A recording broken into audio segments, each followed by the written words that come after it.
Good morning, all. It's Friday, and I really wasn't planning on doing a live this morning, but there's something that keeps circling through my head, and it's been visiting for the last couple of days. A few days ago, I posted something on my personal profile asking and encouraging others to tell me something they liked about themselves. This isn't about ego. This isn't about bragging. This is about owning who you are. And you could pretty much hear the crickets. There were almost no responses.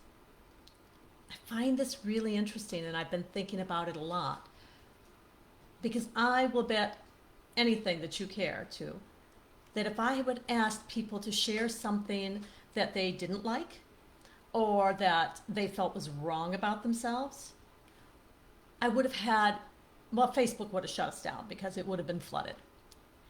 We're really, really quick to criticize ourselves, to judge ourselves, to see the flaws, what we consider wrong.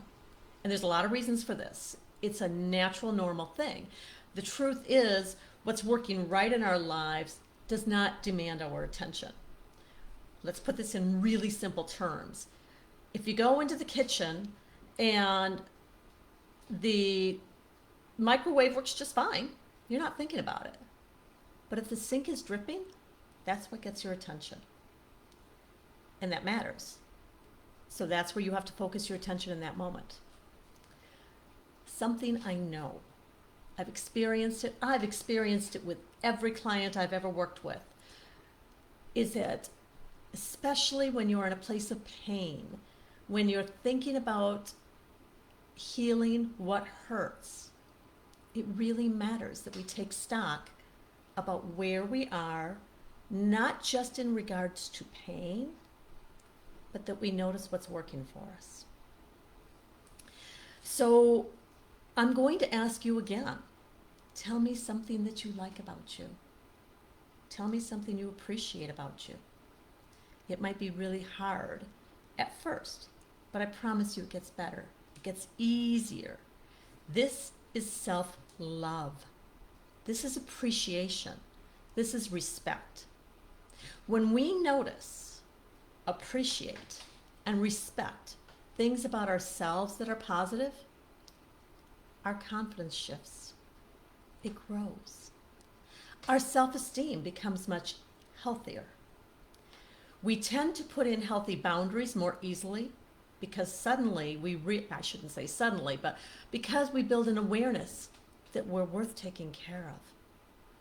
The people around us shift as well because they respond to the energy we put out. When we're aware that we are valuable beings, others become more loving, more respectful as well. This changes not only the way we treat ourselves and the way others treat us, it changes the way we treat others as we go along. Everything shifts for the better. Now, I hope this is making sense to you. So this is a challenge you're going to hear from me again and again, and anybody who's ever worked with me as a coaching client knows I talk about self-care on one level or another, probably during every session, because truly self-care matters more than almost anything else. How are we showing up? What are we expecting? Now, the things that we say and that we think about ourselves matter more than just being an offhand comment. We talked a little bit about it affecting our own confidence and self-esteem and the way other people think about us. But what I want you to really take home from this is that what we're saying, our subconscious is learning is truth. That subconscious within us holds on to what we say, especially if it's emotionally charged. So when we're grieving and we're hurting, if we say things like that we're worthless, that we don't deserve love, that we're going to hurt like this forever, it's really emotionally charged. Our subconscious holds on to it as absolute truth. we can balance that out and begin to shift it as we can say things like, I'm really hurting now, but I love myself. I love the one I miss.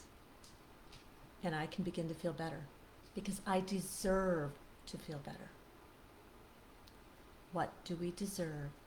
We begin to understand what we deserve and to see it in a whole different way when we see and express the value that we have simply because we are. Now here's truth as I see it. You know I believe in the divine, spirit, universe, God, whatever language you like. You are a beloved child of God. You always have been. You always will be. As am I.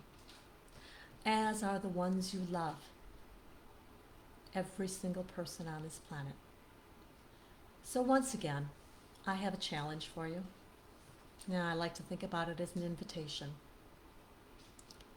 Take a look at yourself in the mirror, or imagine seeing yourself in another chair. See yourself through the eyes of love.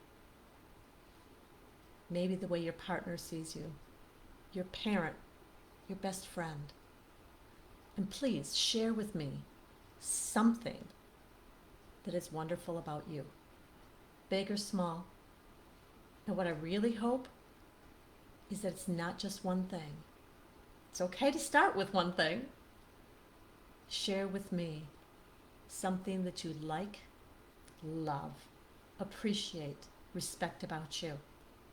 And I really hope this thread grows and grows and grows, because when you're able to see and acknowledge something wonderful about you, you empower others to acknowledge what's special and wonderful about them. And every one of you here has got value.